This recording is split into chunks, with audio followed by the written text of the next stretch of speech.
Hello, Emmanuel Shachaf. Hello, hello. Identity, the quest for a better future for Israel. If you would emphasize the headline of this interview, in Israel, 1 year after October 7th war. The chaos continues. That's what's happening. No end game. No end game in sight. No new order, no nothing. But people are talking about the new order after what happened in Beirut, the Hezbollah head that was decapitated. What do you think is really happening? Hezbollah is obviously reorganizing. They made an attempt at offering us an agreement, a ceasefire agreement, which we refused to accept. And now they're reorganizing and continuing to shoot at us with the missiles they have left, which is apparently a not inconsiderable amount. Even when you were on your way towards these studios, there was another missile attack to the center of Israel. There was an alarm. I was just about to leave my house in Netanya, and there was another alarm, which fortunately nothing came. But what did you feel? Is it something that you can get used to? No, I don't think it's something. I don't think it's something we should get used to. I think it's possible to live with it, and we're living with it. It's a fact that for the last several days there have been hundreds of launches every day. Okay, and people in the north are living with it, and people in the south are living in it, and people in the south have been living it for a long time before. But it's not something we should be living with. It's just crazy. Do you think that what is happening with Tehran is something that Israel can really attack the nuclear sites? I think it's possible that Israel attacks the nuclear sites and can cause damage. It can't make sure that there won't be a future nuclear program. That's why it's so questionable whether it's worthwhile to do it at all. Of course, America is very much against Israel attacking the nuclear program, the Iranian nuclear program. I'm not sure that's enough for Netanyahu not to do it, but we have to see. Do you think Israel might attack alone the nuclear sites of Iran, even if there is any provision by the United States? I think that would be a big mistake. Why? But I think it would be a big mistake because we can't make sure that the attack succeeds. Okay, there's the Iranian nuclear program is so widely spread over Iran and so well protected that it will be very difficult to assure by an attack by Israel alone that the nuclear program will be degraded enough to make a big difference. Do you think that technically, according to foreign press outside of Israel, is it feasible? It's feasible that we cause damage. I don't think it's feasible that we destroy the Iranian nuclear program. And is it destroyable at all, or it can be rebuilt within the coming decade or two? I think with America together, it would possibly be possible to destroy the program completely, but even that will not avoid it being rebuilt in the future. And one thing must be clear: if anybody attacks the Iranian nuclear program, that will definitely drive the Iranians over the hill, over the top. They will definitely want to have a nuclear program. Right now, they haven't decided yet whether they want a nuclear weapon. They're a state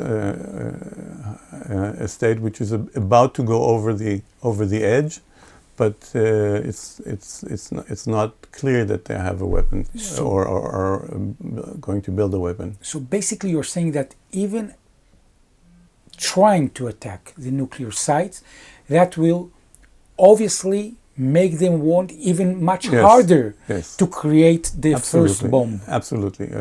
A nuclear weapon for them is a security guarantee for the regime. And what is going to be the counterattack of the Iranian? I think they'll probably throw at us more rockets and missiles and I don't know what else. Okay, we always have to assume that, like we have some surprises in stock for our enemies, our enemy also has some surprises. What about the Hezbollah? Do you think that Hezbollah are heading towards a total loss? No, Hezbollah is not. Hezbollah has been degraded, but I don't think it's close to total loss. They're obviously getting reorganized, and if we don't come to an agreement with them soon, we'll end up in a war of attrition with them, and they have a lot of missiles, a lot of rockets, so it'll take a long time. What kind of agreement would you visualize that is doable right now for the Israeli government? An agreement based similar to the 1701 agreement from 1986, which would push Hezbollah over the river, either the Litani or the Zaharani, probably better the Zaharani, but this time one which will be properly applied. The 1701 was not. Okay, there was agreement in writing, and on the ground, Hezbollah was not pushed over where it was supposed to be. Do you think that Israel can negotiate the possibility to attack Tehran as part of the negotiation towards the end game and the new agreement? I think that would be a good idea. I think to use the attack before it happened in order to get better agreement with Hezbollah, I think is an idea which should be applied. How would you structure this kind of deal? What would be the offer? The offer would be to refrain from attacking in return for a proper deal with Hezbollah, which would be guaranteed by Iran. And what about the hostages? The hostages that should be brought into the agreement to the extent that's possible. There is an alternative plan to an alternative agreement with Hamas to settle the hostage issue, which is being neglected right now by the government of Israel. Do you think that there is a feasibility that they are going to be returning to Israel alive, a few of them at least? Not the way it looks now. Not the way it looks now, because the government of Israel is not interested in closing an agreement with Hezbollah and not in closing an agreement with Hamas. Why? Because apparently it suits politically the Prime Minister Netanyahu to continue the struggle, to continue the fight. He gains politically from having the war going on. He will definitely go to elections only in 2026. Israeli people want blood, want revenge, they're using that feeling that we have feelings of revenge, and that mainly the fact that there's no alternative being presented by anybody, not the opposition, not from the outside. There's nothing on the agenda other than war right now. And do you think that this kind of agreement will come before Israel and the other sides are underneath financially, or before that? I think this will. What will lead to the agreement is the fact that we are financially going to be in big trouble. I think this what will bring about an agreement in the end is the economic disaster which is waiting for us. Disaster. Yeah, I think it's a disaster. If you look at the size of money involved, I think it's a disaster, and that will bring us down to our knees to make an agreement. Do you think would you visualize any kind of timetable of this economic disaster? I think it'll happen within the next year. So it can be earlier, it can be later. It depends also on things which are happening in the world. So it depends on the fallout from our attack of Iran.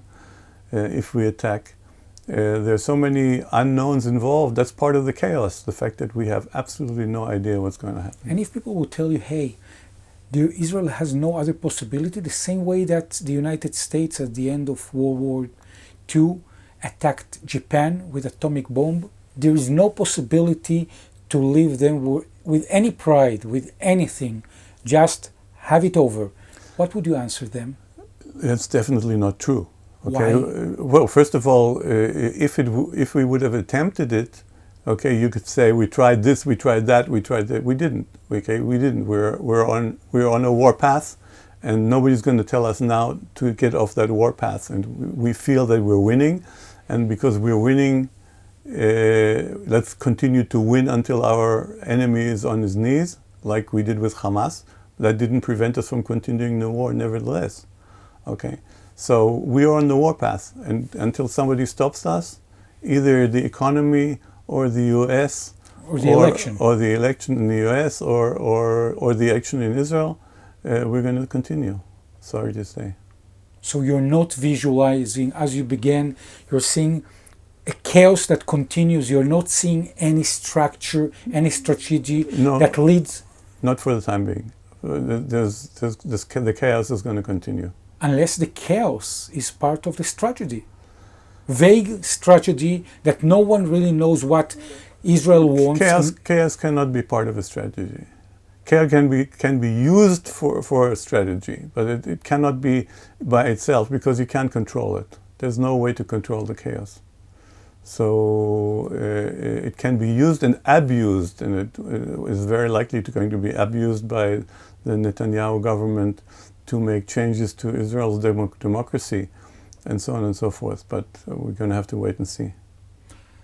Any good news towards the end of this report? The only good news I have for you is that the book is coming together, and I think by the end of the year, I think we should have a book together with my Palestinian partner, Tas Abu Saada, on shared sovereignty. So the book that you're writing in English with Taysir Abu Saada, a joint venture, is basically offering a new hope to the Middle East. Yes. A new country, joint country with joint Palestinians and Israelis, and a joint future. And what about the Israelis that would say, Emanuel Shachaf, what about the Zionist dream? That's the Zionist dream. It's a version of the Zionist dream, the version we can make happen now, not the one we went on before. One with this version is one of equality, and not the one that we were on until very recently. Do you deeply believe, as a former chief in the Israeli Mossad, as former fighter in the Israeli Air Forces, that, and you're not a naive person, you have a family here, children, grandchildren, do you really believe it is feasible that people will embrace this idea? Absolutely. Absolutely, and the situation, the way it's happening, is making it more likely that people will embrace the idea. Emanuel Shachaf, people that want to be part of this vision of yours, want to have lectures, want to see the videos, how they can contact you? Contact me on Facebook, to Emanuel Shachaf, or the Federation Movement, or Identity, the Quest for Israel's Future. Emanuel Shachaf, thank you very much. Thank you.